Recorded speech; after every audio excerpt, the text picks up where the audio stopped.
하나님 말씀 예레미야 6장 16절. 나 주가 말한다. 나는 너희에게 일렀다. 가던 길을 멈추어서 살펴보고 옛 길이 어딘지 가장 좋은 길이 어딘지 물어보고 그 길로 가라고 하였다. 그러면 너희의 영혼이 평안히 쉴 곳을 찾을 것이라고 하였다. 그런데도 너희는 여전히 그 길로는 가지 않겠다고 하였다. 아멘. 영어에 interchangeable이라는 단어가 있습니다. interchangeable. 두 개의 무언가를 서로 바꾸어 쓸 수 있다는, 즉 호환이 가능하고 대체 가능한 그런 의미를 갖고 있습니다. 신약의 마태복음과 구약의 예레미야서, 이 두 개의 문서는요, 전혀 다른 시간대와 다른 공간적 배경에서 기록된 말씀입니다. 그러나 다른 기록 연대와 다른 형편, 그리고 다른 이유에서 기록되었지만 interchangeable이라는 단어를 적용해 볼 수 있는, 이 단어를 적용해 볼 수 있는 그곳이 있습니다. 그곳은 바로 마태복음 11장 28절과 오늘의 본문이었던 예레미야 6장 16절입니다. 예레미야 6장, 특별히 그 16절의 자리에 마태복음 11장 28절의 말씀이 포개져도 그 반대로 마태복음 11장 28절의 위치에 예레미야 6장 16절의 말씀이 얹혀져도 그 의미가 통할 수 있습니다. 통할 수 있어요. 우리가 이미 알고 있듯이 마태복음 11장 28절의 말씀에는 우리를 지극히 생각하시는 하나님의 마음이 담겨 있습니다. 너무 고생하고 애쓴 나머지 우리가 주저앉지는 않을까 걱정하시는, 삶의 무게가 너무 무거워서 버티지 못하고 무너지지 않을까 걱정하시는 그 하나님의 마음이 고스란히 담겨 있습니다. 우리의 몸과 마음과 영혼을 살리고자 하시는 그 아버지 하나님의 마음을 느낄 수 있습니다. 예레미야 6장, 마태복음 11장과는 그 글의 분위기가 사뭇 다릅니다. 마태복음 11장에서는 등장하는 사람들 모두 각자 자신의 목소리를 내면서 대화하고 토론하며 또 흥정할 수 있는 그런 시장통 같다면, 예레미야 6장은 마지막 변론이 끝나고 이제 선고를 기다리는 법정과 같습니다. 법정. 글의 분위기가 이렇게까지 다른 이유는 예레미야 6장을 가득 채우고 있는 건 바로 하나님의 분노이기 때문입니다. 아버지 하나님의 분노. 재앙과 파멸, 폭행과 파괴, 병들고 상처 입은 사람들, 경고, 아무도 살 수 없는 땅, 시체더미, 사악한 생각, 그리고 멸망. 예레미야 6장에 등장하는 단어들입니다. 예레미야 6장에는 이스라엘 백성이 그동안 저지른 악한 죄를 하나님께서 철저하게 심판하시겠다는 파괴와 멸망의 말씀으로 가득합니다. 근데요, 하나님의 진노가 가득한 예레미야 그 6장의 말씀에 하나님의 애타는 마음이 비춰진 한 줄기 빛과 같은 말씀이 있습니다. 파괴와 멸망을 다짐하시는 중에 자녀를 보자 다시 마음을 돌이키는 그 아버지의 마음이 나타난 곳이 있습니다. 바로 예레미야 6장 16절의 말씀입니다. 이 말씀 역시 우리를 부르시는 그분의 초대의 말씀입니다. 초대의 말씀. 예레미야 6장 16절 말씀도 우리에게 살 길을, 우리의 몸과 마음, 그리고 영혼이 살 수 있는 방법을 하나님께서 알려주고 계십니다. 나 주가 말한다. 나는 너희에게 일렀다. 가던 길을 멈추어서 살펴보고 옛 길이 어딘지, 가장 좋은 길이 어딘지 물어보고 그 길로 가라고 하였다. 그러면 너희의 영혼이 평안히 쉴 곳을 찾을 것이라고 하였다. 그런데도 너희는 여전히 그 길로는 가지 않겠다고 하였다. 지난주와 이번 주 설교의 제목은 주님의 초대입니다. 그러나 이 제목으로는 하나님의 마음을 다 담을 수 없습니다. 다 담을 수 없습니다. 조금이라도, 아주 조금이라도 하나님의 마음을 담은 표현이 있다면 바로 주님의 절박한 외침입니다. 외침. 정말 보잘것없는 우리를, 아무것도 아닌 우리를 많이 사랑하시는 주님의 절박한 호소이기도 합니다. 주님께 가야 쉼을 얻을 수 있고 우리의 생각대로 가던 길을 멈춘 다음에 주님이 기뻐하시는 길을 걸어야 우리의 영혼이 편히 쉴 수 있습니다. 쉼을 주시겠다는 주님의 초대가 있고 살 길을 알려주신다는 주님의 절박한 호소가 있지만 이스라엘 역사가 보여준 사실은 예레미야 6장 16절의 마지막 문장입니다. 그 길로 가라고 하였다. 그러면 너희의 영혼이 평안히 쉴 곳을 찾을 것이라고 하였다. 그런데도 너희는 여전히 그 길로는 가지 않겠다고 하였다. 주님의 초대에, 주님의 간절한 외침에 이스라엘 백성이 보여준 반응은 완강한 거부이고 거절입니다.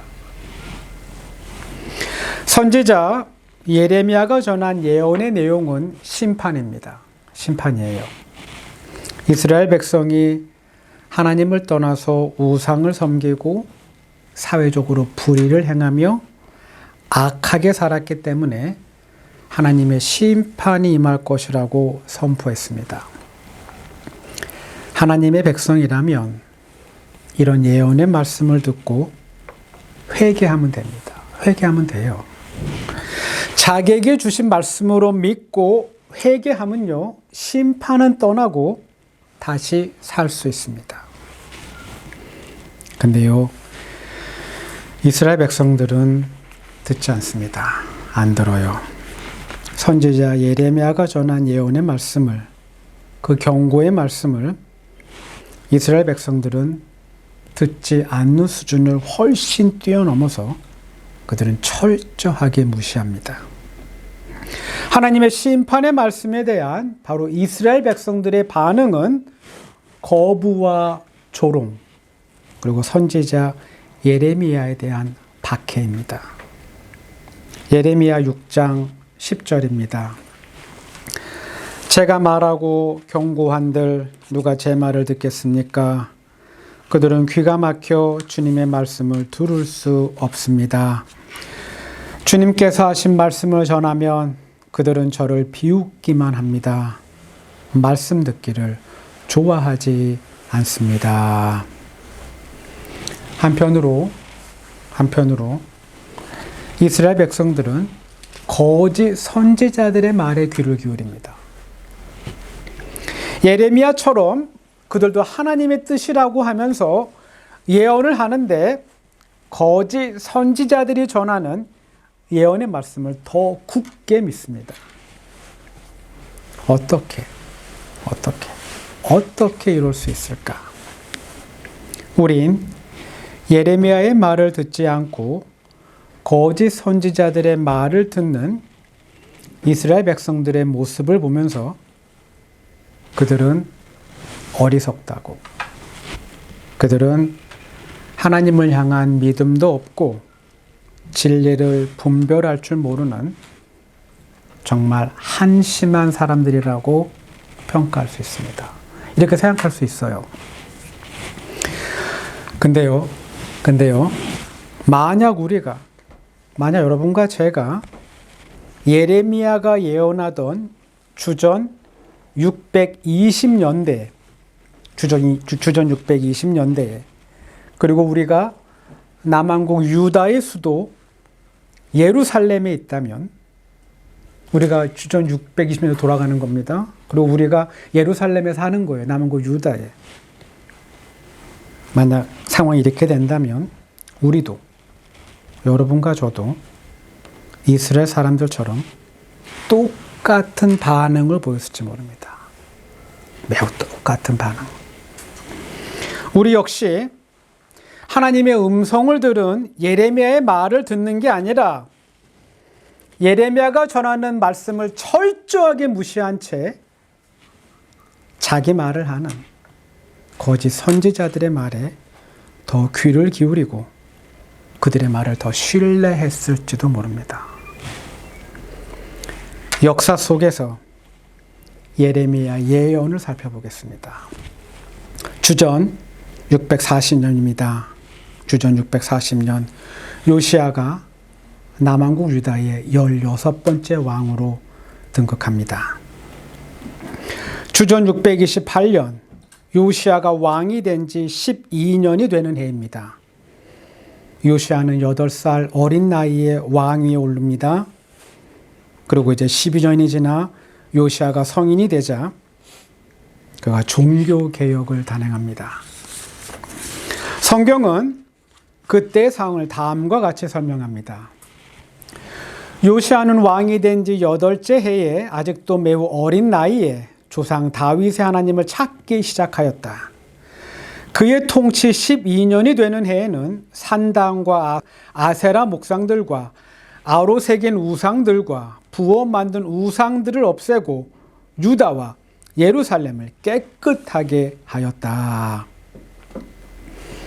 이스라엘 내부에 새로운 바람이 불기 시작합니다. 새로운 바람. 예루살렘 성전에 가득했던 나무로 만든 우상, 새로 만든 우상, 금속으로 만든 우상, 온갖 우상들이 제거됩니다. 그리고 거의 모든 지방에 세워졌던 그 우상 숭배의 장소, 산당들이 철거되기 시작합니다.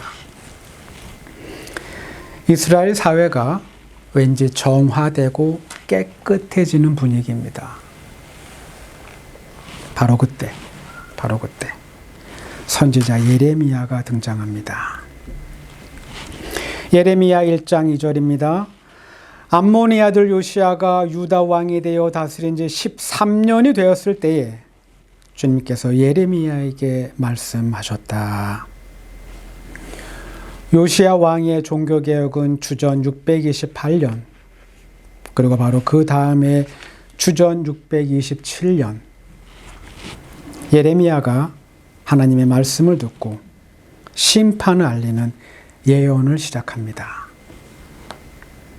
여기서 우리가 한 가지 더 살펴보아야 할 것이 있습니다. 그건 바로 이스라엘을 둘러싸고 있는 국제 정세, 특별히 강대국들의 움직임입니다. 요시야가 왕으로 등극하는 시기만 해도 고대 근동 지역의 초강대국은 아시리아입니다. 아시리아 이길 나라가 없어요.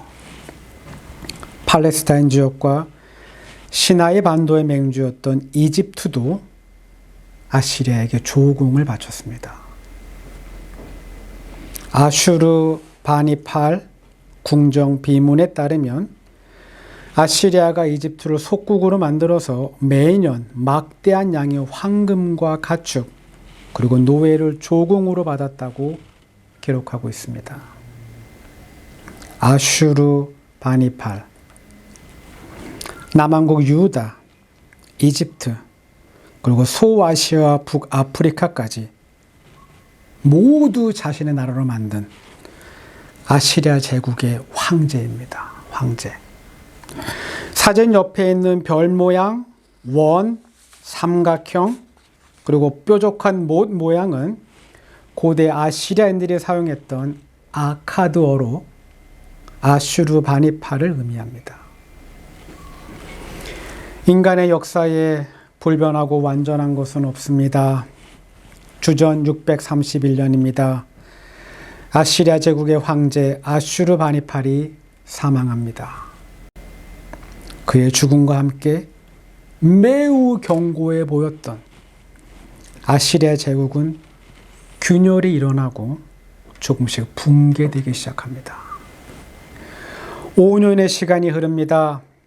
주전 626년 마침내 메소포타미아 평원의 새로운 주인 바벨론 제국이 등장합니다.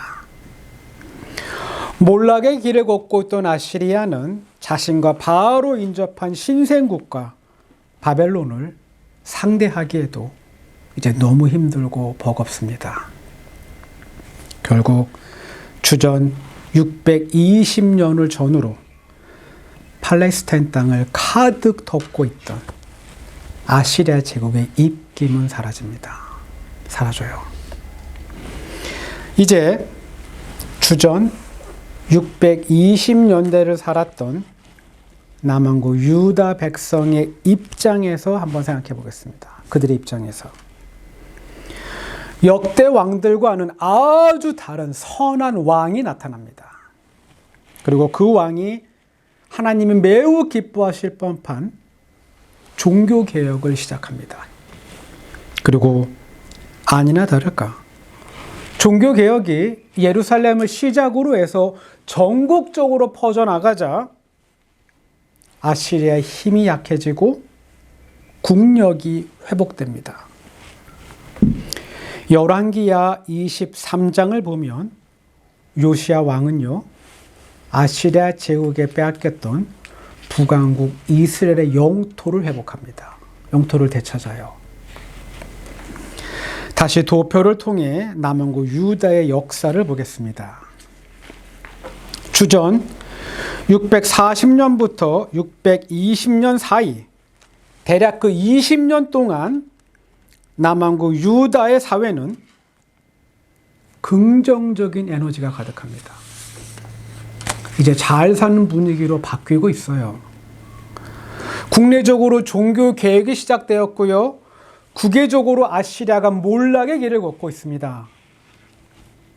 여러분, 이런 사회적 분위기에서 예레미야가 예언을 시작한 겁니다. 이런 남왕국 유다의 사회적 분위기 속에서 예레미야가 멸망을 말하기 시작합니다. 멸망.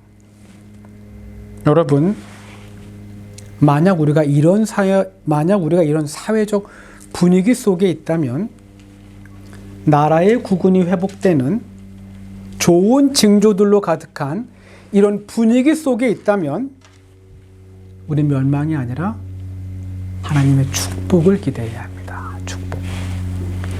곧 하나님의 큰 축복이 자신들의 삶에 임할 것이라고 한껏 부푼 굉장히 높은 기대감을 가져야 합니다. 그렇죠?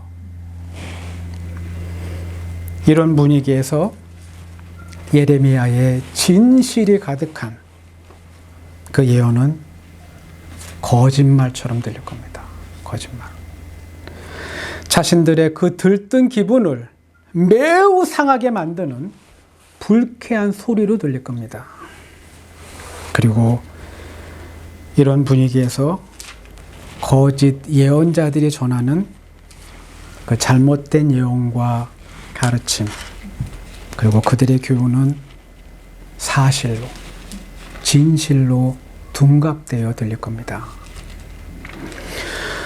선한 왕이 나타나 대대적인 종교 개혁을 시작했습니다. 그리고 당대에 가장 포악했던 제국 아시리아가 무너지는 것을 생생하게 목격합니다. 이스라엘 백성들은 마침내 자신들에게 새로운 시대가 도래했다고 확신했을 겁니다. 멸망이 아닌 하나님의 축복이 자신의 삶에 임박했다고 굳게 믿었을 겁니다. 결국 이스라엘 백성들은 회개하지 않습니다. 회개 안 해요. 예레미야 6장 10절에서 알 수 있듯이 이스라엘 백성들은 예레미야 예언의 말씀을 듣고 비웃습니다. 비웃어요. 회개하지 않은 이스라엘 백성 한 사람 한 사람의 죄와 악행은 멈추지 않고 계속됩니다. 이제 우리는 한 가지를 느껴야 합니다. 한 가지를 느껴야 해요. 그건 다른 게 아니라요. 사람들은 하나님이 우리에게 주신 말씀을 바로 자기 자신에게 주신 말씀으로 잘 받아들이지 않습니다. 잘 받아들이지 않아요. 우린 하나님이 우리에게 주신 말씀을 내가 아닌 다른 사람에게 주신 말씀으로 주로 이해합니다. 이건 나한테 주는 말씀이 아니라 다른 사람한테 주는 말씀이다. 요시야 시절 예레미야가 하나님의 말씀을 전하지만 이스라엘 백성들은 그 말씀을 자신에게 주는 말씀으로 받아들이지 않습니다. 자신의 주변 상황이 좋아지자 자신이 아닌 다른 사람들에게 주는 말씀으로 취급합니다. 수고하고 무거운 짐진 사람들을 부르시는 그 주님의 초대가 있어도 우리가 주님께로 가지 않는 이유는 살 길을 알려주신다는 그 주님의 간절한 외침이 있어도 우리가 그 소리를 무시하는 이유는 주님의 말씀을 나에게 주시는 말씀으로 바로 나한테 지금 주시는 말씀으로 우리가 믿지 않기 때문입니다. 주님의 초대가 있지만 응하는 사람이 없습니다. 주님의 외침이 있지만 듣는 사람도 없습니다. 그래서 여전히 우리의 삶에는 쉼이 없는지 모릅니다. 기억하시기 바랍니다. 마태복음 11장 28절의 말씀, 그리고 예레미야 6장 16절의 말씀. 여러분, 이 말씀 모두 다른 사람이 아닌 바로 나에게 주시는 말씀입니다.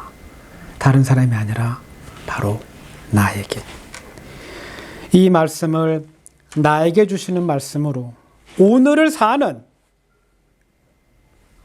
주전 620년에 전했던 그 말씀이 아니라 오늘을 사는 바로 나에게 주시는 말씀으로 마음을 다해 받아들이고 그 말씀대로 행함으로 우리의 삶에, 여러분과 저의 삶에 진정한 쉼이 가득하기를 간절히 소망합니다. 기도합니다.